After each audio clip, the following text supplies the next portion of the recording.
Hello there guys, and we're now back playing Titan Quest, and we, if you remember, attacked this rebirth fountain just before we fought Barmano, so we're here, and I've also cleaned out my inventory, tidied it up, so we're ready to get going, and yeah, in the last episode we fought Barmano and completed Mystery in the Mountains side quest.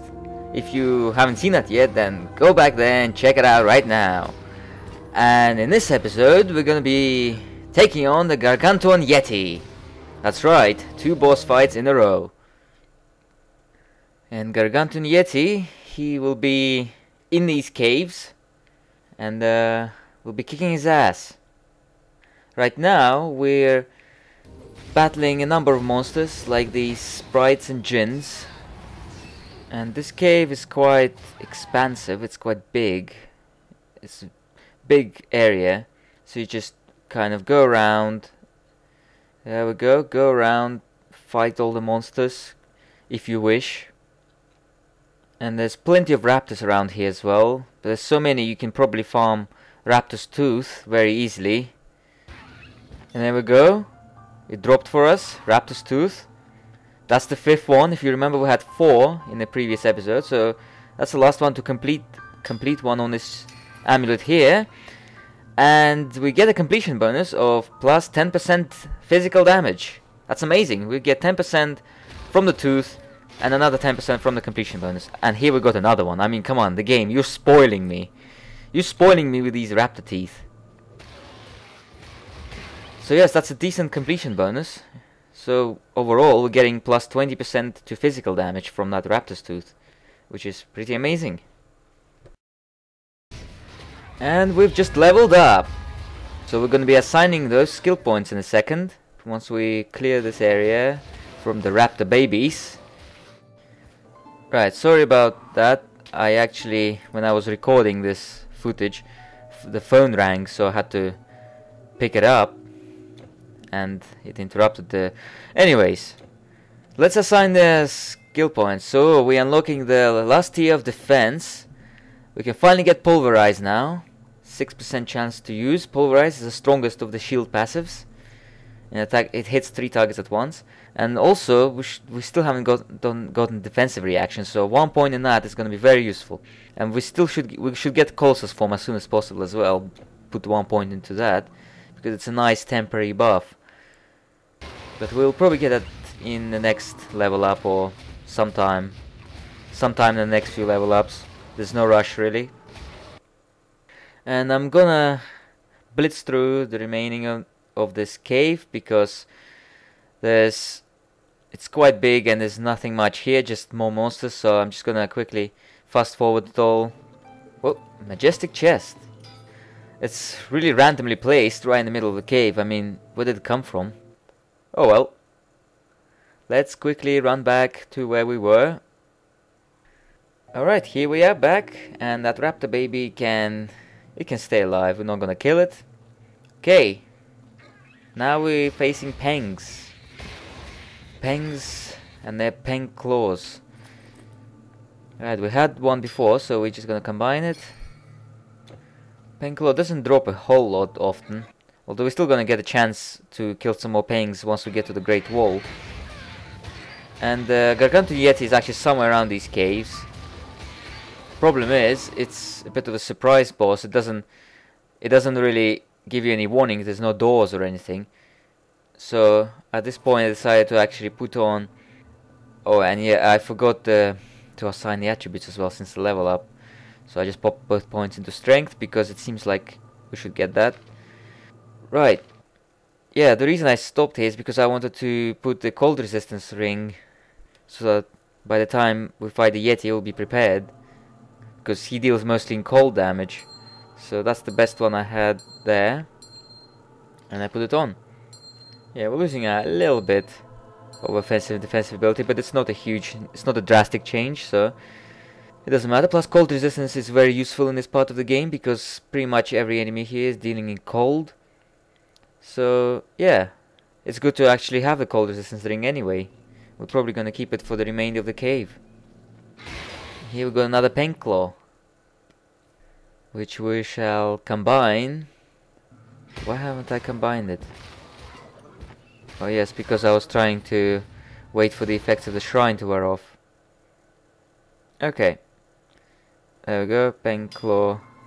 Three parts. And also, yes, I forgot that we actually picked up this Shenong's Dark Medicine when we were fighting Barmano, and I forgot to put it on our Marauder's Bone Axe. So there it is. If you remember it dropped from, I think it was from the enemy, one of the enemies who was right next to Barmano. The moment we picked it up, Barmano charged at us, so I kind of forgot about it. Anyway, so what's this we picked up? Some more shit. It's green though, so it's good. Even if we don't use it, we could sell it. But this helmet is not too bad. Look at the boost of strength it gives us, but we are losing out on tons of dexterity, and it doesn't have any more armor than our current one. Our current helmet is actually pretty good, to be honest. So yeah, I'll probably just hold on to it for now, and not, maybe if we find a good relic to put in it, we might use it later. Our current one has a Jet of Horus on it, which gives armor protection as well. Right. And that mantle there was obviously for the mages, so I didn't... Not gonna wear that. Alright, we're very close to Gargantuan Yeti actually, so just quickly fast forward through this part here. We'll get to him in a bit. Alright, descending further down. All these Neanderthals. I have to say though, this boss is like, you don't expect it really. Because you're just walking, fighting monsters, and then suddenly it's there. But then again, you don't actually have to fight, you can keep going. It's not a compulsory boss, it's a side quest related. Here, just a few more enemies. You notice there's like a thing that goes around the path. And as soon as you get it, you'll see the chests. There they are. Can you see them? That's him. And there he is. Ta-da! Time to fight. He has mostly 2 attacks. Well, 3. See, those are the 2 attacks he does. Another one is just whacking with his hand. Now, both attacks deal cold damage, and the one where he breathes, it can also freeze you for quite a long time, might I say. That attack, it doesn't do as much damage. It does more in Legendary actually, quite a lot. You just need cold resistance basically and you'll be fine. And it hits in all directions. Yeah, so it might be a bit hard to dodge it. It's a bit weird how it's coming out from beneath him though. And yeah, see, I accidentally, whilst I was trying to run away, I accidentally clicked on the chest instead of the ground, and the character didn't escape. But even if we were frozen for so long, we were doing pretty well because his whacks didn't really hit us that much. He does do more damage in Legendary obviously, but on normal difficulty he's not so bad at all. It's pretty easy, compared to Barmano especially, it's pretty easy. There we go. Destroy them. Yeti fur. I've kicked the Yeti fur out of him. We kicked him so hard his fur flew out. And now I'm gonna lose his chest. Seriously, man. Just move out. Gonna get that bow. And majestic chest. This bow is not too bad. And what have we got here?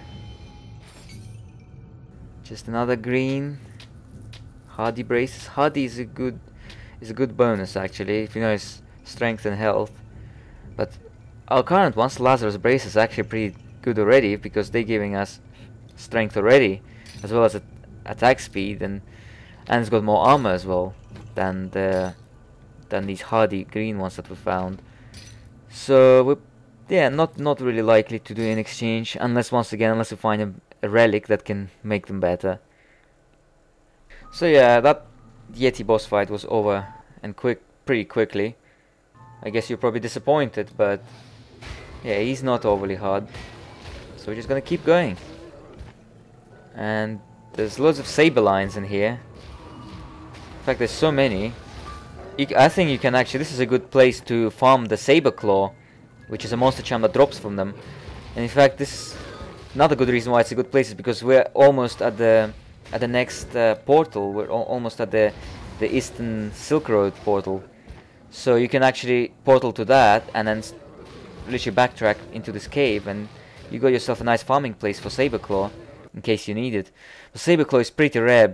I mean, it's so rare the amount of times I've actually managed to complete it, you know, in a single playthrough. It drops so rarely. So you don't get it often. You have to find 5 pieces to complete it. Oh, there's one.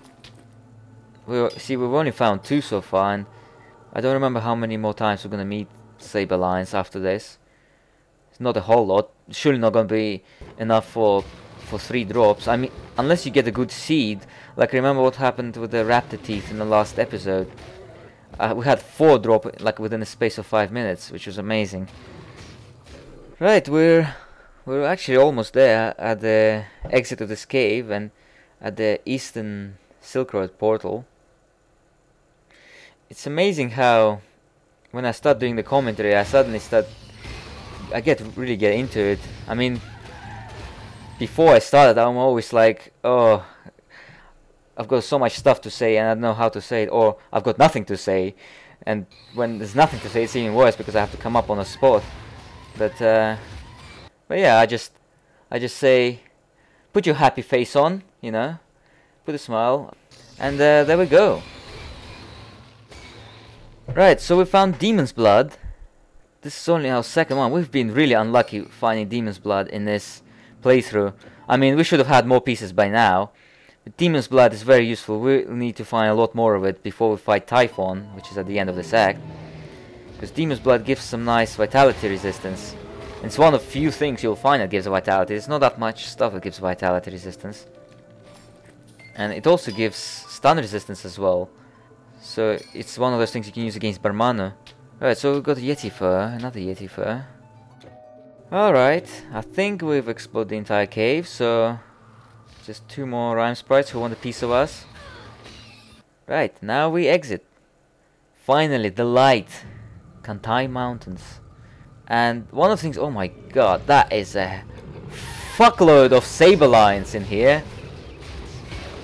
And we bossed them. One of the things I like doing is I like luring the enemies. Ugh, that was fail. What I like to do, I like luring the enemies actually onto this edge. And I like to kill them so that they roll down. And I'm gonna demonstrate it in a sec. These saber lions.